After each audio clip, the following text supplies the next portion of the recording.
Hello mes amis, comment ça va? Alors j'essaie d'ajuster un peu, c'est pas assez haut à mon sens. Je vais essayer de corriger ça. Désolé pour la petite seconde d'hésitation. Alors on y va, ça va le faire.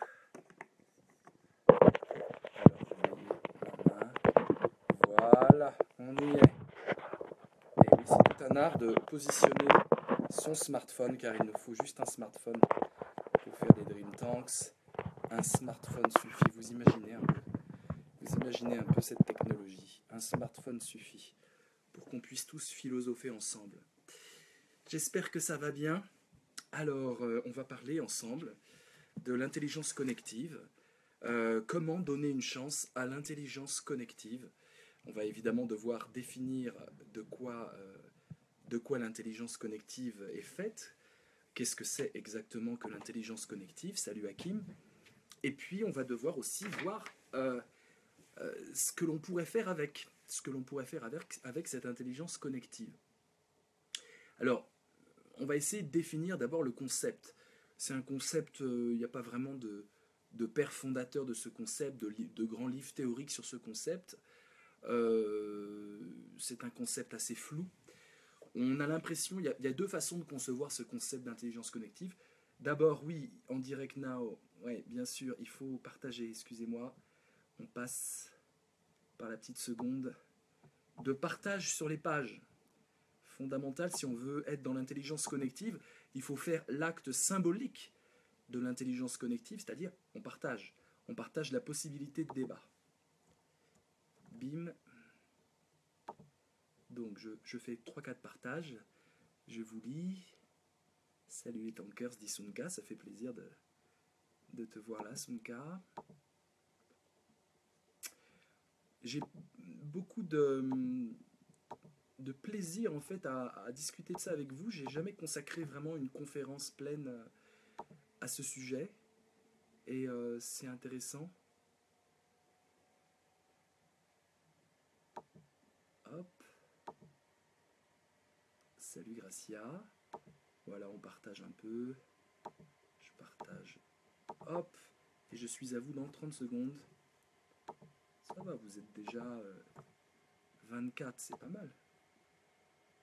Hop. Tout le monde partage, tout le monde partage, tout le monde partage. C'est l'acte fondateur, salut Frédéric, c'est l'acte numéro 1 de l'intelligence connective. Partager la possibilité du débat.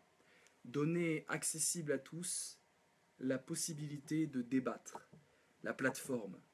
L'intelligence connective, d'abord, ça nécessite de maintenir on la connexion.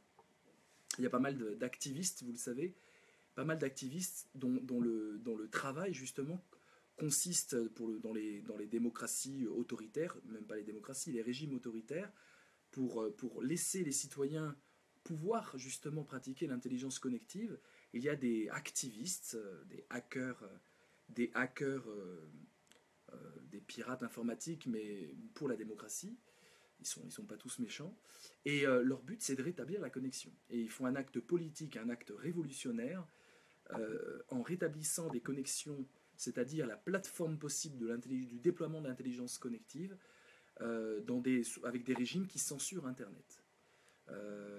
C'est passionnant, je me suis passionné à suivre un peu leur combat. Leur combat est juste de faire en sorte.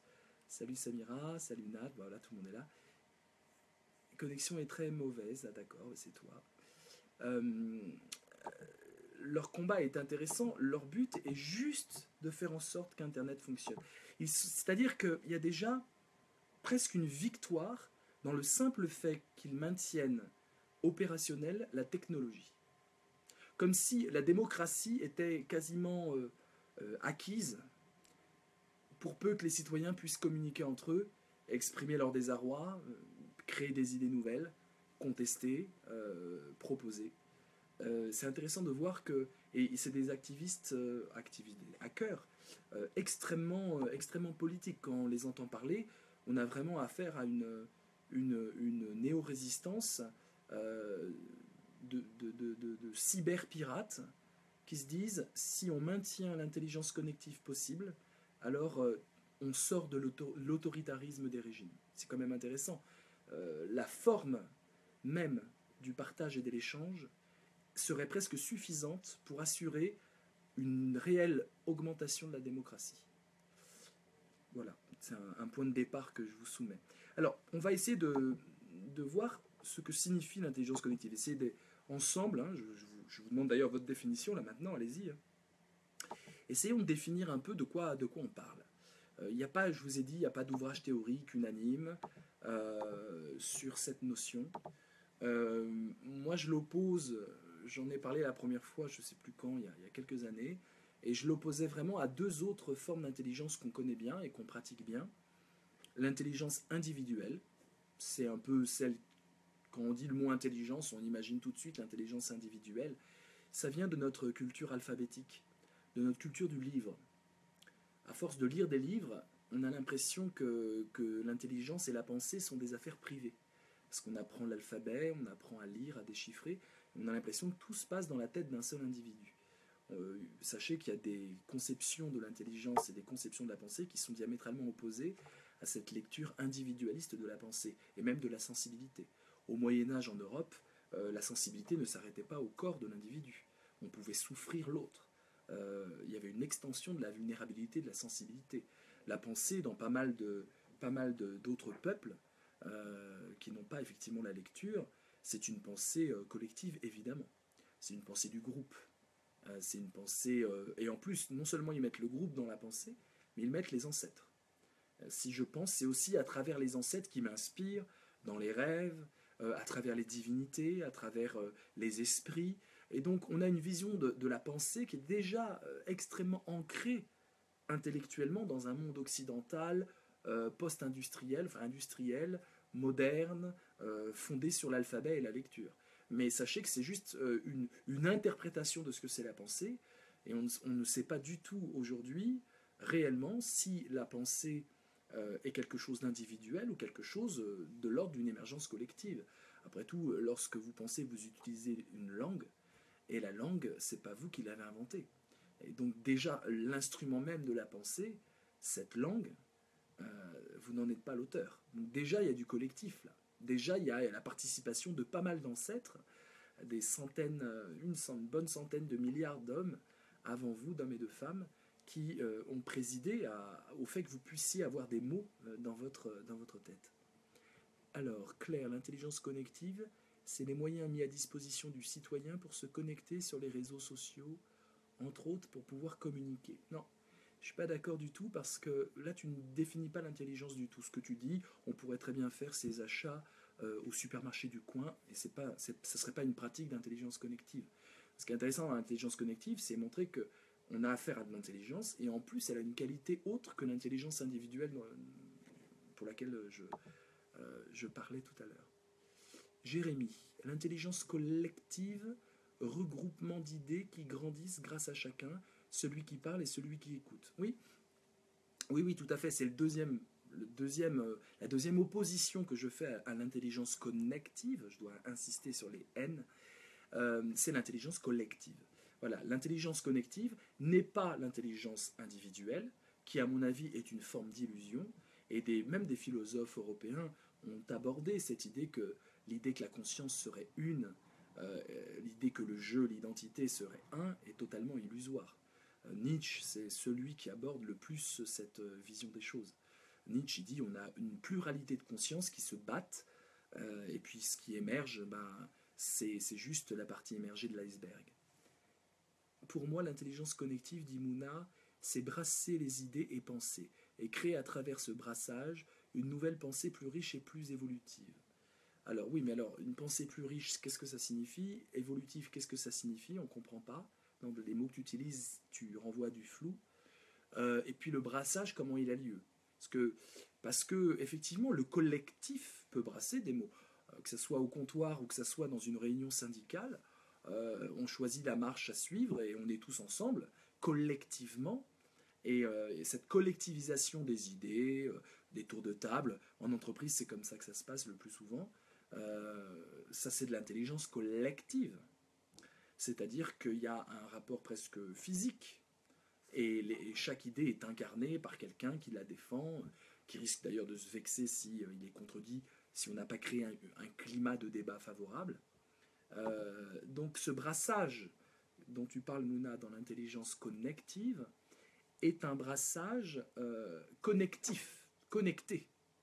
Et qu'est-ce que c'est un brassage connecté? Comment ça se passe? Est-ce que ça va, du coup, dénoter une qualité différente de l'intelligence qui va sortir du chapeau? Chervin, forme d'intelligence qui s'affranchit des contraintes physiques en décuplant les potentialités de chacun et du groupe. C'est pas mal, c'est flou le décuplant, parce que ça c'est un a priori, tu ne me l'as pas démontré, essaie de me démontrer que ça se décuple. Il y a des études qui sont faites, des expériences un peu partout qui sont faites, mais je suis d'accord avec toi, on est dans cette idée de dématérialisation.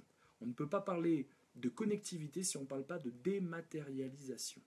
Or, l'intelligence individuelle, elle a du mal à se dématérialiser, elle a du mal, elle est incarnée ou elle a des supports d'incarnation, et même une... Voilà, il y a toujours des supports. L'intelligence connective, c'est compliqué de la figer dans un support. On va voir ça plus tard. Quentin, nous ne sommes que les autres, d'accord? Sunka, l'intelligence connective est le pont entre l'individu expansif et le collectif réceptif.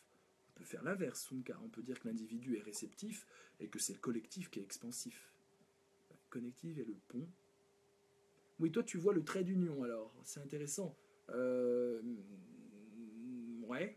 Est-ce que les gens qui utilisent leur intelligence collective, par exemple une réunion, un brainstorming, des gens qui se rencontrent réellement en chair et en os et qui discutent d'un problème, la soirée entre copains ou une réunion en entreprise, est-ce que tu penses qu'ils ont besoin d'un trait d'union là-dessus? Moi, je ne crois pas du tout. Je crois que les réunionites aiguës qu'on a en salle des profs et ailleurs, je crois vraiment que se passe complètement d'intelligence connective. Je ne vois pas pourquoi tu en fais un tiers. Alors, quelqu'un n'a pas signé Dream Tanks, là il faut signer quand vous êtes éditeur. Ah, c'est Samira. L'intelligence connective, c'est un mouvement collectif qui augmente l'individuel dans un cycle continu. Ouais, mais là, pour moi, tu perds le connectif. Si tu dis que c'est un mouvement collectif, n'importe quel mouvement collectif augmentant l'individuel dans un cycle continu, je ne comprends pas ton idée de cycle continu, tu perds le connectif, tu perds la spécificité de la connexion. Ce que je veux montrer dans l'intelligence connective, c'est que cette intelligence n'est pas de l'intelligence collective. Je sais qu'il y en a plein qui n'arrivent pas d'ailleurs à se situer. Ils s'imaginent que l'intelligence connective, c'est l'intelligence collective. Non, il n'y a pas les corps. Il n'y a pas les corps. À partir du moment où vous mettez les corps dans un même espace, à partir du moment où vous êtes ensemble dans un même espace et qu'il faut que vous utilisiez votre corps pour pouvoir exprimer votre pensée, à partir de ce moment-là, vous êtes dans l'intelligence collective. Socrate, en Athènes, parlant et philosophant avec le peuple, c'est l'intelligence collective, voire même individuelle pour lui. Donc on n'est pas dans le connectif. Il faut qu'on concerne la spécificité, si on veut après donner une chance, je pense que c'est vraiment une planche de salut pour nous, l'intelligence connective, mais d'abord il faut qu'on sache de quoi on parle. Lina, l'intelligence collective me fait peur, donc t'as pas compris de quoi on parle, car il peut sortir de là un consensus de plus grand nombre. Qu'est-ce que ça change de l'intelligence collective? Ah oui, d'accord. Un consensus du plus grand nombre. Oui, d'accord, okay, je comprends ce que tu dis. Justement, c'est une très bonne question. Est-ce que l'intelligence connective de Zen ne nous garantirait pas de rester dans quelque chose qui empêcherait la barbarie, la folie, la déraison, de contaminer par l'émotion, la passion, la pulsion, de contaminer le groupe? Est-ce qu'il n'y aurait pas une garantie très intéressante dans cette intelligence connective-là? Excusez-moi, je surfe. Gracia, notre pensée est connective. Nous sommes reliés par des pensées reliées entre elles et qui nous relient et qui laissent des traces en nous. Donc c'est intéressant, tu ferais de l'intelligence connective le substrat fondamental de l'intelligence. Au bout du compte, l'intelligence individuelle serait une excroissance, voire même une interprétation, je dirais, post-cognitive, une interprétation une exagération, une réduction de la véritable intelligence qui, par sa forme, serait connective. Et l'intelligence collective aussi serait une dénaturalisation de l'intelligence connective. Tu fais de l'intelligence connective la première forme d'intelligence. C'est très intéressant.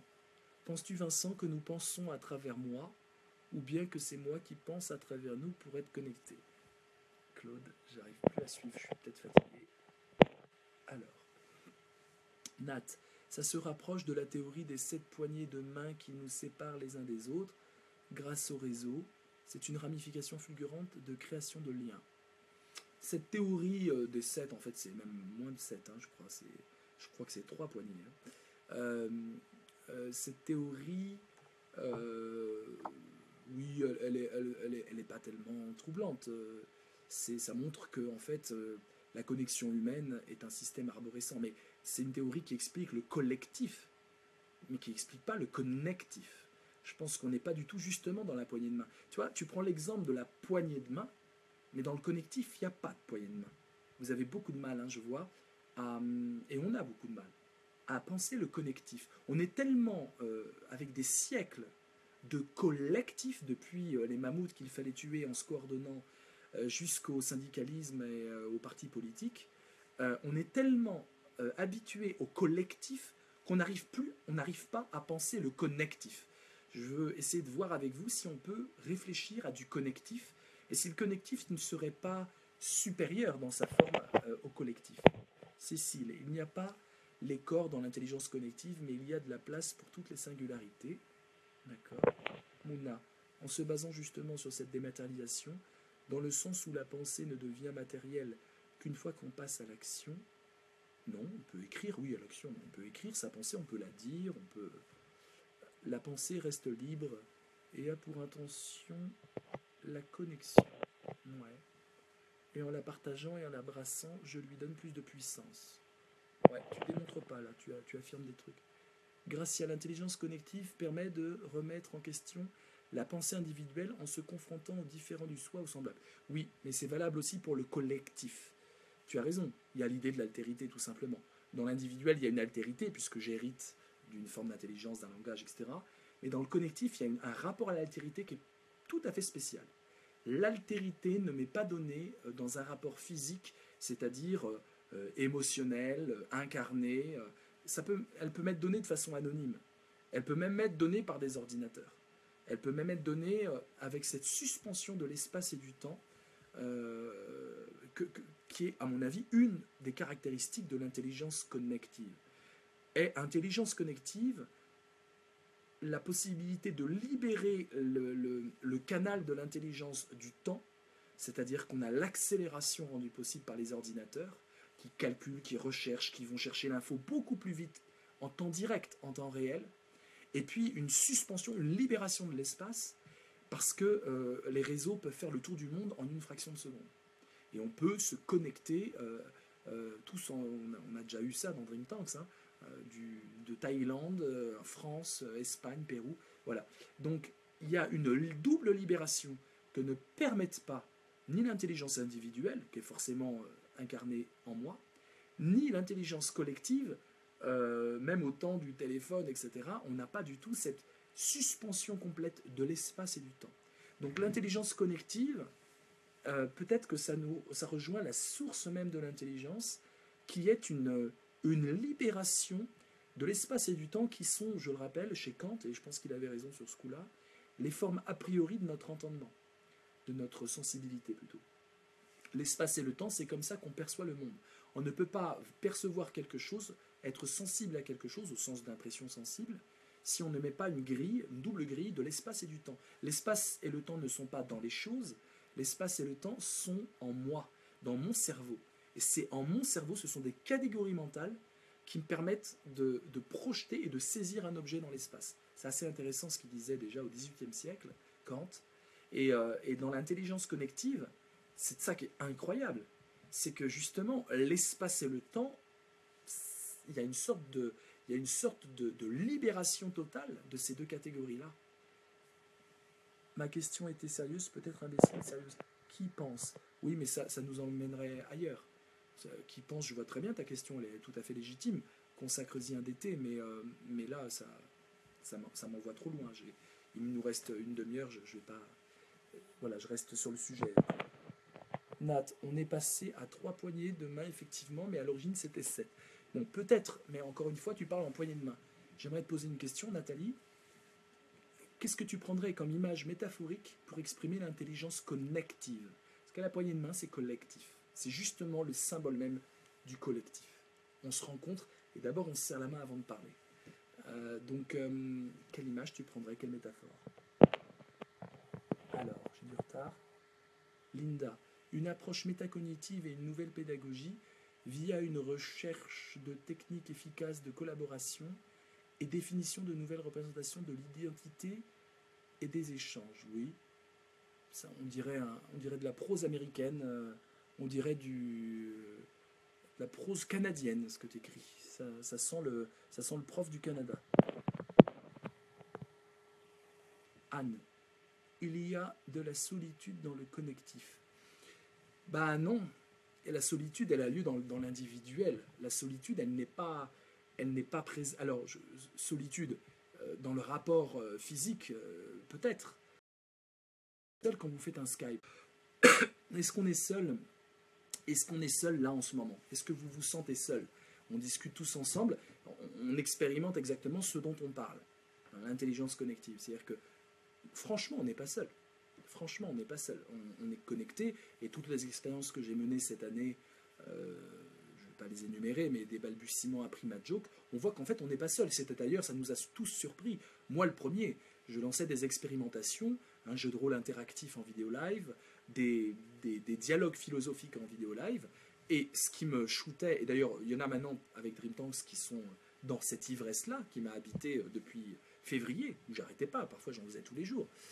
C'est une ivresse intéressante, c'est une ivresse qui montre qu'en fait on n'est pas seul. Et c'est tellement fou d'être seul sans être seul, d'être seul face à son smartphone et en fait d'éprouver qu'on n'est absolument pas seul et que là j'ai en face de moi 30 personnes et qu'on est en train de tous discuter.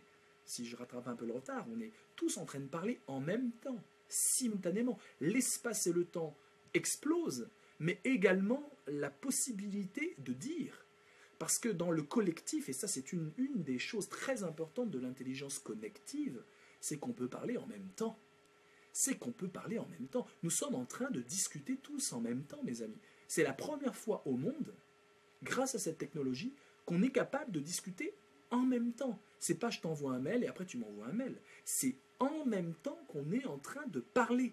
Et tout ça s'organise et tout ça crée une sorte d'accélération du débat, pourvu qu'on ait une ligne de débat. Si c'est juste pour se raconter notre vie et dire qu'on est formidable, évidemment, on ne va pas loin.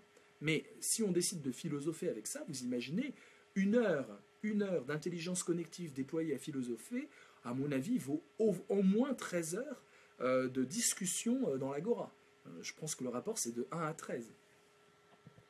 C'est pas scientifique ce que je dis, bien sûr. Chervin, l'intelligence connective permet aux introvertis, c'est important ça aussi, de s'exprimer dans l'anonymat et donc d'augmenter le nombre de points de vue des idées et une réflexion commune. Oui, tout à fait. Ne permet pas l'intelligence collective. Alors, c'est d'autant plus important ce que tu dis, Chervin, que l'introverti a beaucoup de choses à dire. Et que l'introverti, qui est toujours frustré de ne pas pouvoir ouvrir sa bouche et prendre la parole et être écouté, dans l'intelligence connective, il prend sa revanche. Et il prend sa revanche et il arrive à argumenter. Il arrive à argumenter parce que le viscéral ne l'atteint plus. L'introverti, c'est toujours quelqu'un qui se protège de la partie viscérale dans l'être humain. Ce que j'entends par viscéral, c'est vraiment les bas instincts, ce que Platon appelle l'épithumia, le bas-ventre. Pour Platon, on a une tripartition de l'âme. Et l'âme a 3 endroits. Il y a 3 âmes pour Platon. L'épithumia, qui est dans le bas-ventre, c'est la peur, le sexe, les choses primales qui nous gouvernent. Le thumos, qui est dans la poitrine, c'est la partie irascible, guerrière, impétueuse. Quand on est en colère, c'est ici que ça se situe. Et puis le nous, c'est la tête. Le nous, c'est l'esprit. Et l'introverti, c'est celui qui aimerait être dans le nous. Et je vous renvoie à Théard Deschardins, qui parle de la noosphère. C'est un grand précurseur, il y a un siècle environ.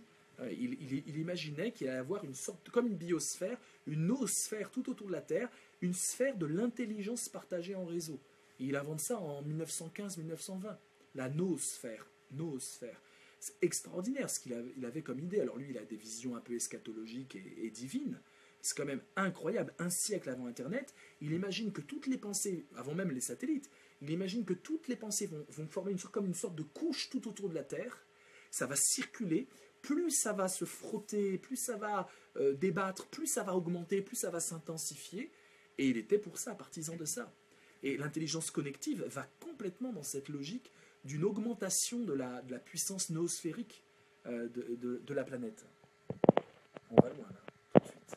Donc l'introverti, c'est fondamental. L'introverti, c'est celui qui va justement pouvoir tempérer l'extraverti. L'extraverti perd un peu ses moyens, et donc il y a une sorte d'équilibre très intéressant, ce qui fait qu'en fait les passions des uns et des autres sont complémentaires, alors que dans une réunion collective, les passions les plus turbulentes, les plus fortes, les plus écrasantes, empêchent les autres passions plus fines, d'enquête, de doute, etc., d'exister, d'émerger. Dans l'intelligence connective, chacun peut garder sa passion, il n'est pas obligé de se conformer à la passion du groupe.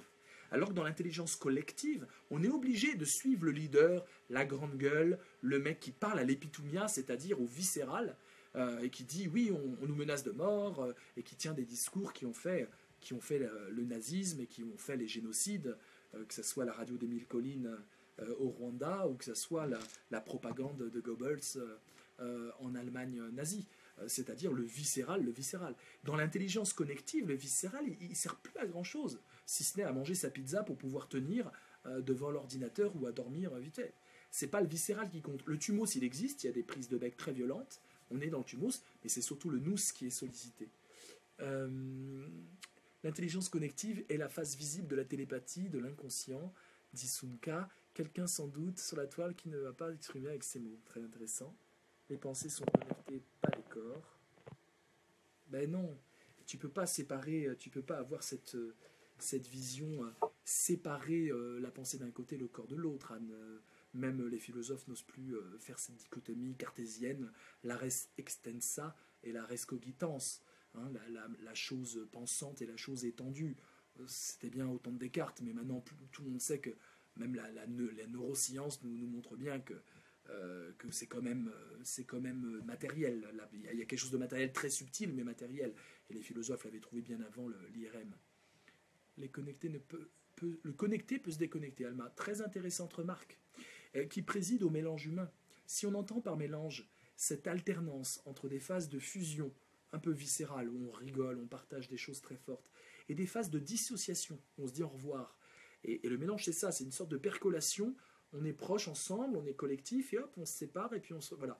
Et les gens, quand ils se mélangent, ils font ça. Les gens qui sont tout le temps en fusion, c'est pas du mélange, c'est de la fusion pure. Les gens qui sont tout le temps en dissociation sont seuls, même quand ils sont dans une foule. Et l'intelligence connective permet vraiment le mélange. Je me connecte, je suis là, je suis pas là, je suis là, je suis pas là. Et ça permet de revenir à soi, gorgé par les autres, pour décanter, pour digérer, pour s'approprier ce que la matière collective nous a donné. Alors que dans les communautés, dans les clubs, dans les groupes où on est dans l'entre-soi, on n'a pas cette possibilité de déconnexion. On est tout le temps lié à l'autre, et puis en plus, dès qu'il y a du collectif, il y a de l'affect et il y a du chantage affectif systématiquement. Systématiquement, on les connaît, les groupes humains. J'ai analysé les tentatives des communautés des années 70. On sait comment ça a très mal fini. Ça a très mal fini parce qu'il n'y avait aucune possibilité de dissociation. C'est-à-dire qu'au nom de « on est bien », c'est vrai que ça fait une sorte de thérapie mentale. Hein, on se sert du collectif comme une thérapie personnelle et tout le monde se sert. Mais en fait, c'est une thérapie qui fusionne. Les gens fusionnent, ils ne se rendent même pas compte qu'ils fusionnent. Et évidemment, il y a un chef qui va s'ériger gourou en fixant les règles. Et évidemment, ça va dans le mur. Il y a toujours une surenchère de règles.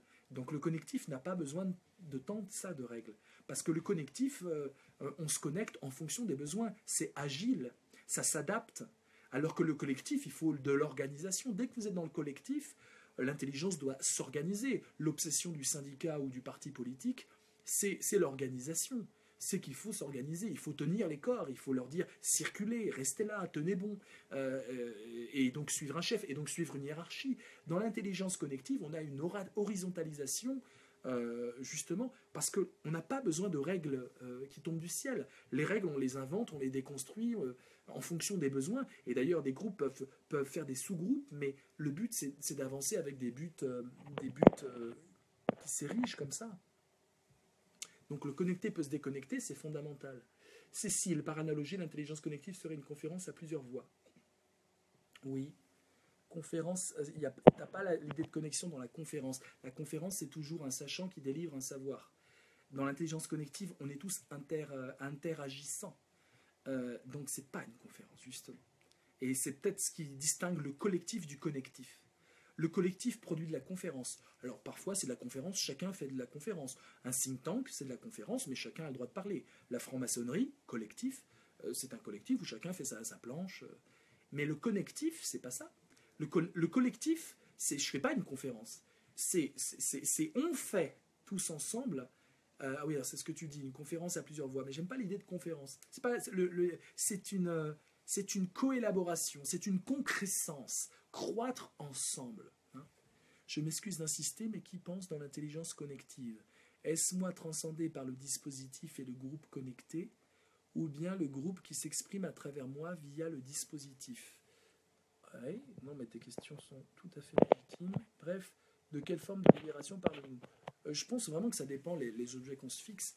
L'intelligence connective, elle peut s'appuyer sur des choses très, très futiles.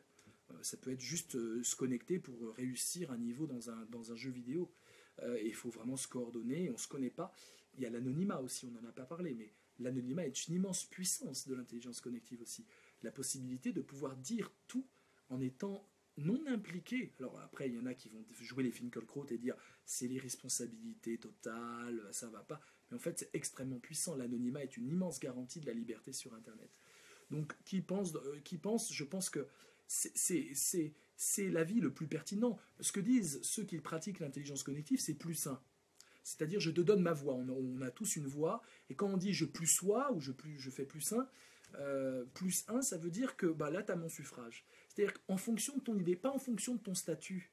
Les individus ne sont pas collés à des fonctions avec l'intelligent, le paysan, l'ouvrier, les intellos. On n'est pas du tout dans une répartition des rôles et des statuts. On est dans une action permanente. Et quand la proposition vaut, qui que ce soit qui l'ait proposée, on peut dire plus 1. On peut accorder du crédit en fonction de l'argument. En fait, c'est extrêmement proche de la philosophie. Ce qui compte, ce n'est pas qui dit l'idée, mais c'est l'idée elle-même. Et donc, il y a affaire, non seulement il y a une dématérialisation, mais il y a une dépersonnalisation des propos. Et ça, c'est de la bombe atomique pour la philosophie directe. C'est-à-dire que tout d'un coup, on va regarder l'argumentation en elle-même, le propos en elle-même, et non pas comment il est incarné à travers une bouche, à travers un corps, etc. Donc l'argument d'autorité s'écroule dans l'intelligence connective. Alors ça ne veut pas dire que quelqu'un qui a du prestige parce qu'il a travaillé, il a fait ses preuves, il a gagné une légitimité que l'intelligence connective ne va pas lui enlever. Mais la capacité qu'a tout le monde de dire là j'adhère ou là j'adhère pas, ou de remettre en question les choses, est une capacité extrêmement possible dans l'intelligence connective, extrêmement difficile dans l'intelligence collective. Arthur, personnellement, je trouve ça plus facile que face aux gens. C'est comme la différence entre jouer au poker en ligne, et c'est très intéressant, d'ailleurs tu pourrais nous en dire plus, je pense, le poker en ligne et le poker réel. Alors les gens qui ne connaissent rien et qui ont un avis sur tout disent « Mon Dieu, mais la beauté du poker, c'est justement de sentir le non-verbal des corps, etc. » Mais apparemment, les joueurs en ligne adorent, et donc il y a bien des raisons. Il y a bien des raisons. C'est-à-dire qu'on accède à une stratégie désincarnée, mais quelque part, elle est là, elle est vibrante. On a toute la matrice stratégique des gens, indépendamment justement des lectures froides et du non-verbal. J'ai loupé Chervin. J'arrive. Ah, j'ai du retard. Vous êtes déchaînés, c'est bien. Ah. Oh là là, j'ai beaucoup de retard. Oh là là, j'ai beaucoup de retard. C'est effroyable. Je vais lire en diagonale à toute vitesse. Pourtant, l'intelligence connective ne permet pas une inégalité temporelle de l'échange. Il y a 2 vitesses d'échange, l'oral et l'écrit. La vitesse d'écriture limite parfois la fertilité de l'échange. Là, nous sommes en pleine oralité pour ma part. c'est dissymétrique, mais ça permet à tout le monde de parler. Moi, j'ai fait des hangouts, donc on est comme un Skype à 5, 6, 7. C'est extrêmement dur parce qu'il faut s'écouter, se taire pendant que l'autre parle. Et en fait, ça va beaucoup moins vite. Donc je pense que c'est quand même une très très belle technologie qu'on est en train de manier, sachant qu'on peut après répondre par des Dream Tanks. Euh, Gracia, il y a du présent sans cesse réactivé dans l'intelligence connective. Le mouvement, oui. Samira, pour moi le corps n'est pas exclu de l'intelligence connective, bien sûr. Le corps n'est juste pas exclusif. En se combinant à l'assistance des ordinateurs, elle permet l'expression de la pensée et des émotions. Tout à fait. Tout à fait, tout à fait. Elsa, l'auteur de la noosphère, c'est qui? Théard de Chardin. Théard de Chardin, grand philosophe du début du siècle, qui il dit une phrase très belle, il dit « Tout ce qui monte converge ». J'adore cette phrase. Tout ce qui s'élève, tout ce qui monte, finalement, tend à se converger. Dès qu'il y a une élévation de l'âme, une élévation du niveau, une élévation d'intelligence, c'est pas parallèle. On ne monte jamais parallèlement. On ne monte pas en se séparant. Plus on avance en intelligence, plus on converge vers un point. Et évidemment, pour lui, c'est le point oméga, l'autre nom de Dieu. On tend justement à réaliser Dieu sur terre. Assez passionnant. Assez passionnant. Jérémy, je ne suis pas d'accord, nous sommes beaucoup à lire les commentaires des autres tankers. Oui, d'accord. Gracia, l'anonymat peut faire du bien et permettre de réfléchir à nous. Oui. Et oui, parce que dès qu'on est dans le collectif, on est encombré des émotions. C'est très encombrant le collectif. Vous connaissez la personne, c'est pas du tout le même rapport. Vous êtes dans un rapport de culpabilité, d'office. Quand l'autre vous dit ça va pas, vous devez lui répondre puisque c'est votre ami. Il devient votre ami. Et donc dans le collectif, c'est bien d'avoir des amis. Je ne suis pas en train de dire qu'il ne faut pas avoir des amis. Mais quelque part, la puissance de l'intelligence connective, c'est que c'est pas votre pote. C'est pas votre pote, c'est votre collaborateur d'intelligence le temps d'une partie, le temps d'une discussion, le temps d'un Dream Tanks. Y a du pro là-dedans, on n'est pas dans le perso.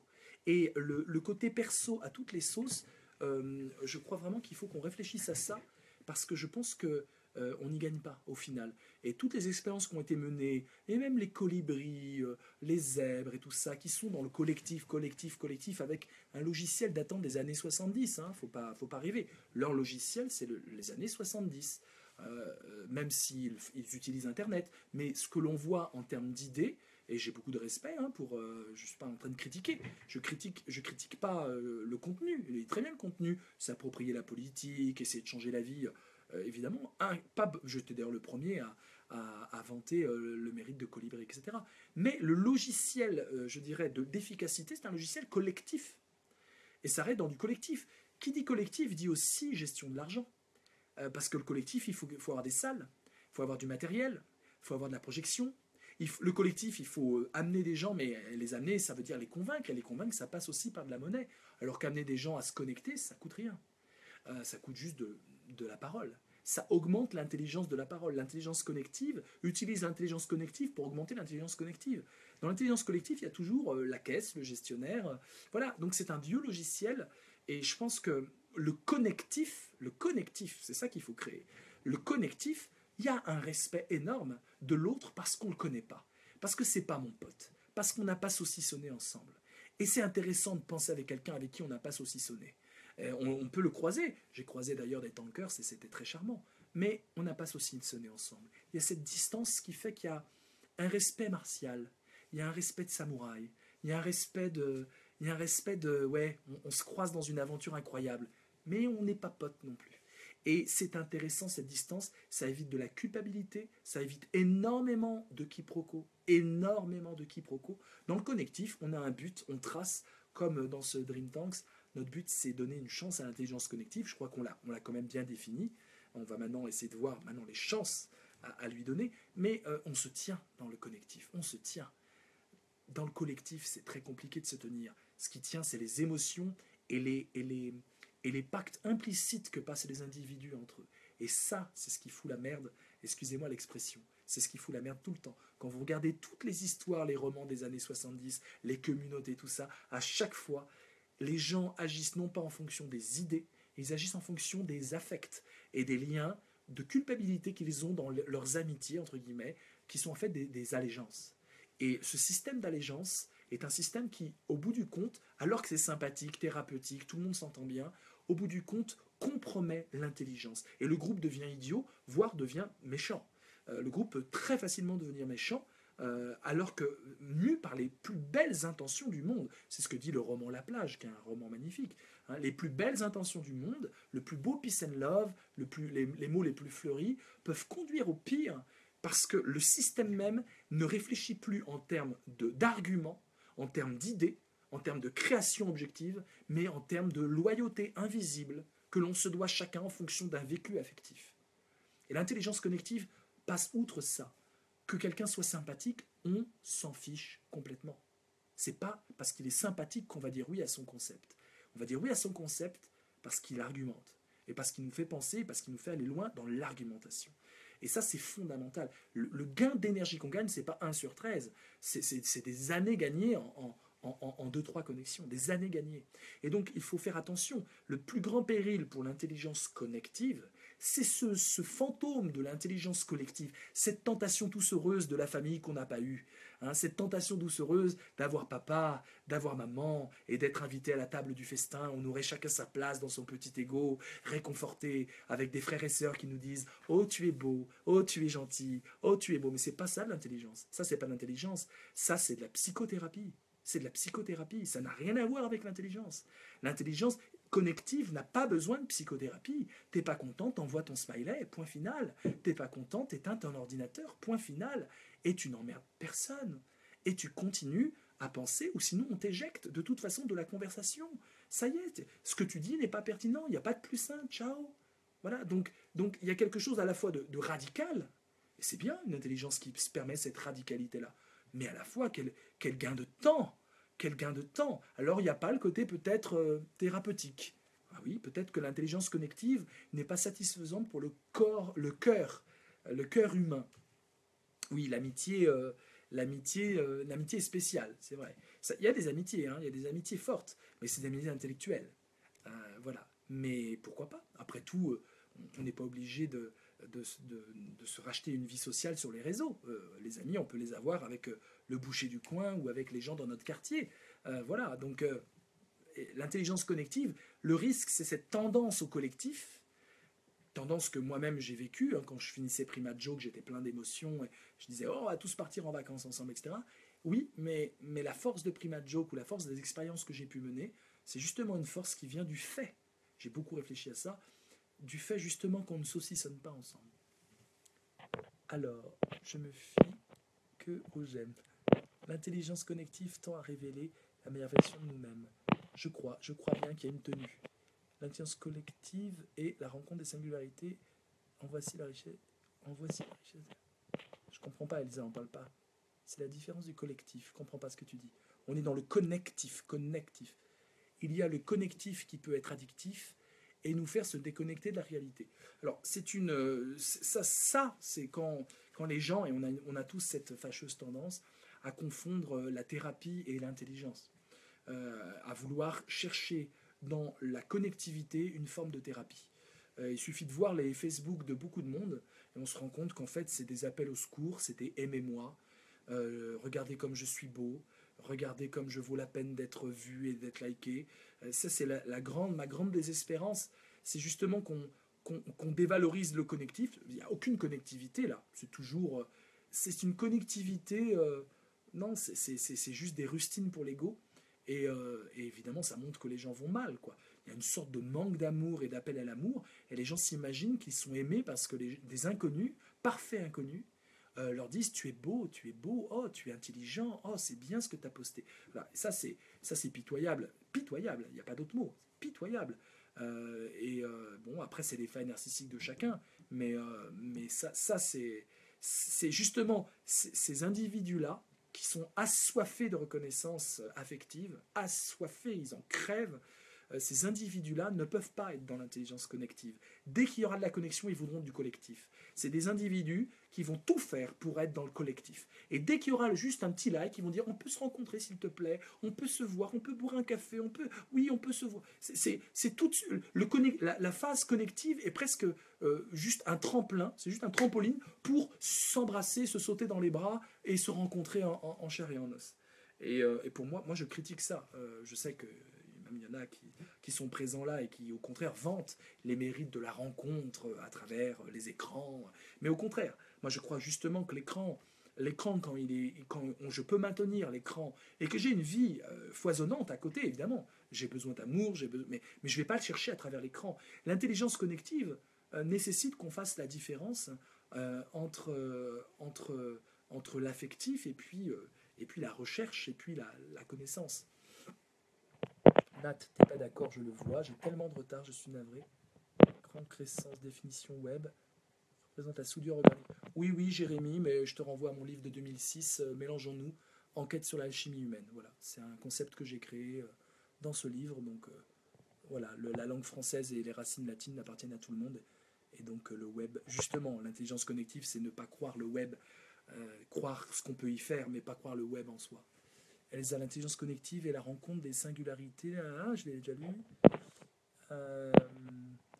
Les connecter. Ah, j'ai tellement de retard. Il y a une phrase que j'ai lue récemment, que j'aimerais vous partager sur ce thème. C'est une phrase de Jean Houry, vous connaissez, c'est le psychiatre, psychanalyste, qui a développé une clinique, la clinique Laborde. Et d'abord, il avait une belle définition du bien-être collectif, justement, l'utopie, il appelait ça, eutopos. C'est le bonheur, et topos, parlez-vous de la projection partagée.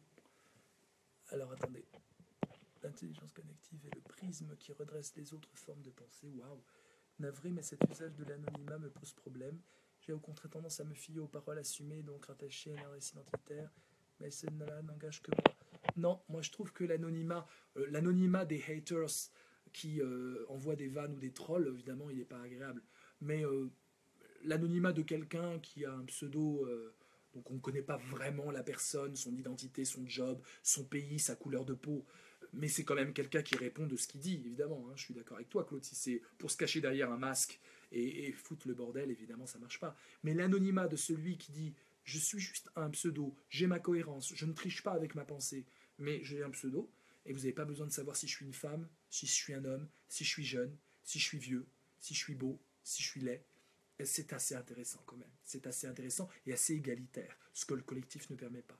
Donc Jean Houry, je disais, c'est vraiment le fondateur, enfin un des grands piliers de la psychologie institutionnelle, et il a dirigé cette clinique. Il dit une chose très intéressante qui exprime bien, me semble-t-il, la différence difficile à cerner entre collectif et connectif, et qui nous montre comment donner une chance à l'intelligence connective. Être au plus proche, c'est toucher. Alors, non, ce n'est pas toucher. Être au plus proche pour le collectif, c'est toucher. On se touche, on se rencontre, etc. Lui, il dit être au plus proche, ce n'est pas toucher. La plus grande proximité est d'assumer le lointain de l'autre. Ça, c'est magnifique. Je vous la redis. Être au plus proche, ce n'est pas toucher. La plus grande proximité est d'assumer le lointain de l'autre. Assumer le lointain de l'autre. Moi, je pense que c'est presque la devise de l'intelligence connective. Pas besoin de se toucher, parce que le but est de trouver des idées, d'avancer dans un jugement critique où on se remet en question, où on se fait l'avocat du diable, où on se sert de l'autre pour se remettre en question et pas simplement pour asséner des vérités. Donc l'intelligence connective, être au plus proche, c'est pas se rencontrer dans le collectif, c'est justement se retenir. Je suis pour cette rétention-là. Être au plus proche, c'est assumer le lointain de l'autre. L'autre n'est pas moi. J'ai pas besoin de me frotter à lui, il n'est pas moi. Et c'est dans son lointain que je le rencontre, dans l'intelligence connective. Et c'est une puissance extraordinaire, me semble-t-il. Alors, l'agrégat moléculaire, bah oui, tu rejoins Guattari, il parle beaucoup de moléculaire. Le groupe devient méchant, on dirait le boulot. Jalousie, envie, tout à fait. Claude, l'anonymat ne veut pas dire ne pas assumer son identité, mais faire passer, ouais. Gracia, l'anonymat. Alors, excusez-moi, je zappe un peu pour être un peu au plus proche du lointain de l'autre. Il ne peut être présent sur Facebook sans ego, sauf erreur de ma part. Non, non, non, non. On peut être sur Facebook sans ego. Il y en a qui le sont professionnellement. Il y en a qui sont juste pour pouvoir voir d'autres. Non, non, ça existe. Trop de généralités, d'affirmations catégoriques. Ah oui, on peut se rencontrer avec ou sans les écrans, avec ou sans intelligence. Là, tu noies le poisson, ça s'appelle noyer le poisson. Avec ou sans affect, pourquoi cliver autant? Non. Bah, là, Attends, tu ne me fais pas avancer, Elsa. Elsa, assumer le lointain de l'autre, ce n'est rappeler de la distance irréductible, ce n'est rappeler, je comprends pas, entre je et tu. Et on réduira jamais l'autre au même. C'est pas du tout le propos de l'intelligence connective. C'est ça qui est beau d'ailleurs. Dans l'intelligence collective, le je devient un tu. On finit partenaire look, hein, à force de se mélanger et de se fréquenter, on partage tellement d'idées, de sensibilité, d'affect qu'on se ressemble. Les vieux potes de 30 ans pensent à peu près la même chose et se ressemblent énormément. Les vieux couples ont même la même gueule. Donc c'est ça la concrescence. On croit tellement ensemble dans le collectif qu'on se ressemble. Dans le connectif, parce qu'il y a cette réserve, ce respect, hein, maintenir l'autre aussi en respect. Dans l'intelligence connective, justement, l'autre est un autre. Et je crois que c'est la seule possibilité que l'autre, je puisse à chaque fois le voir dans sa singularité. Même si j'ai l'habitude de le fréquenter sur les réseaux, l'autre reste un autre. On ne va pas s'épancher et réduire l'autre à un déversoir de soi. Et on ne va pas se mélanger dans le sens de fusionner. Ce n'est pas la fusion continue. Donc on respecte vraiment l'altérité. C'est prendre conscience, dit Sunka, de cette pensée collective unique, ressentie fort intérieure. Inutile de parler de collectif pour cela. Écoute, d'accord. On ne connaît jamais, on ne possède jamais, vive le désaccord et la liberté. Et au plus proche, c'est assumer le voilà. J'arrive au bon moment, je capte ce que tu dis. Géraldina, tu captes pas ce que je dis d'habitude. Linda, c'est de l'intelligence émotionnelle et être dans une forme de détachement. De quoi tu parles? Intelligence émotionnelle, non. Justement, le connectif, c'est pas de l'intelligence émotionnelle. À la rigueur, on s'en fout de l'émotionnel. C'est ça qui est beau. Je dirais que c'est ça qui est beau, c'est que on en fait des tartines avec l'émotionnel, mais foutez-nous la paix avec les émotions, quoi. On n'en peut plus. Moi, dès que je vois des psychologues de l'émotion, là, les bonheuristes de première, là, mais j'ai envie de vomir. C'est insupportable, ce marché aux émotions capitaliste où tout le monde a l'émotion, on vend de l'émotion. Insupportable, je n'en peux plus de ce mot qui veut rien dire aujourd'hui. L'intelligence connective, l'émotion, c'est juste tu me fais rire, bah je rigole, mais c'est pas pour ça que je te donne raison. C'est pas pour ça que je te donne raison. Et ce que vous voyez d'ailleurs dans la recherche de développement en sciences, dans les startups qui se coordonnent dans le monde entier, dans le télétravail qui sort complètement des bureaux, justement, on va vers cette intelligence connective. Vous avez beau pleurnicher pour certains, en fait, c'est énorme, c'est une révolution énorme et vous passez complètement à côté si vous imaginez que le collectif va durer. Le collectif, on n'en peut plus. Il nous a menés dans la panade pendant des siècles et des siècles, le collectif. C'est au nom du collectif qu'il y a eu le racisme. C'est au nom du collectif qu'il y a eu la colonisation. Le collectif, c'est la mort. Le collectif, c'est l'identité de groupe. C'est l'identité de groupe. Il n'y a pas pire qu'une identité de groupe, parce qu'une identité de groupe est toujours menacée par des identités de groupe autres et différents. Donc justement, le connectif, c'est passer les frontières de la race, de la peau, de la race, non, entre guillemets, de la peau, du sexe, du genre, voilà. C'est toutes les frontières explosent, et c'est peut-être aussi ça, donner la chance à l'intelligence connective, c'est d'assumer le fait d'être justement des citoyens philosophants du monde, des philosophes du monde. Des philosophes du monde. Il y a les barrières de la langue qui sont en train de voler en éclats. J'ai pu avoir des discussions à Shanghai avec des Chinois en utilisant Google Trad, mais ça donne les frissons. C'est comme si j'avais eu 2 ou 3 ans de chinois derrière moi. Je parle à la machine, je dis ma phrase en français, elle est traduite instantanément, oralement, en chinois. La personne parle en chinois et j'entends en français ce qu'elle me dit. Dans 2 ans, c'est complètement au point. Dans 10 ans, apprendre une langue sera totalement obsolète. Ce sera juste un divertissement de l'esprit. Alors bien sûr, ça ne va pas dans les finesses d'une langue. Il y aura toujours des exégètes et des philologues. Mais on va vers ça. Et donc, on va franchir les barrières linguistiques. Donc l'intelligence connective, c'est la possibilité d'être philosophe du monde. Et les problématiques écologiques, les problématiques économiques, les discriminations et les inégalités aujourd'hui sont telles que sans intelligence connective, je ne vois pas comment on peut s'en sortir. C'est pour ça que je vois que l'intelligence connective, pour moi, est le salut et redonne à la philosophie toute son ampleur. Socrate disait « je suis citoyen du monde ». Je pense vraiment qu'on peut aujourd'hui dire « je suis philosophe du monde » dans cette notion d'intelligence connective. Oui, il y a des quiproquos dans Google Trad, Arthur, mais ça fait rigoler l'autre en général, et c'est justement susceptible d'être très savoureux dans l'échange. Et il y a un humour spécifique à l'utilisation de Google Trad avec un étranger. c'est justement un humour de traduction mal faite par Google Trad. Parce qu'il sait très bien que c'est Google Trad, et il n'est pas idiot. Et donc justement, comme c'est une voix métallique et non pas ma voix, c'est prodigieux ce que j'ai vécu. Pouvoir parler chinois à un chinois, c'est hallucinant. C'est hallucinant. Et je vous dis, dans 10 ans, on y est. Dans 10 ans, mais même pas, dans 2 ans, on y est. Voilà, mes amis, je crois que il faut, oui, Revel, oui, Ricard. Ouais, Ricard peut-être pas, mais Revel, il y a un peu de ça. Voilà, je vous laisse sur cette belle phrase de Bakounine, parce que je pense que c'est ça aussi, donner sa chance à l'intelligence connective. Rien n'est aussi stupide qu'une intelligence, excusez-moi, orgueilleuse d'elle-même. Rien n'est aussi stupide qu'une intelligence orgueilleuse d'elle-même. Ce que l'on voit dans l'intelligence collective et individuelle, c'est qu'on peut être orgueilleux de son intelligence. Je peux être orgueilleux moi-même tout seul en disant je suis intelligent, et je peux être orgueilleux dans le groupe en me faisant applaudir d'être celui qui est le plus intelligent.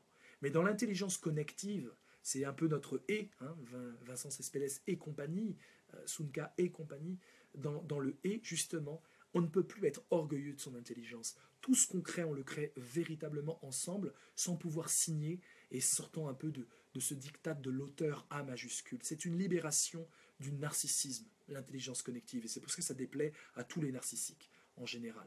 Et ceux qui sont très violents sur l'intelligence connective sont ceux qui sont narcissiques par intelligence, qui ont un narcissisme de leur intelligence et qui sont justement orgueilleux, des intelligences orgueilleuses d'elles-mêmes. Bakounine, l'anarchiste que j'aime beaucoup, un philosophe extraordinaire, rien n'est aussi stupide qu'une intelligence orgueilleuse d'elle-même. Voilà mes amis, c'était intéressant, j'espère pour vous, en tout cas moi ça m'a permis d'avancer. Merci pour vos remarques que je vais lire, et puis je vous dis à très vite sur Dream Tanks et ailleurs. Merci.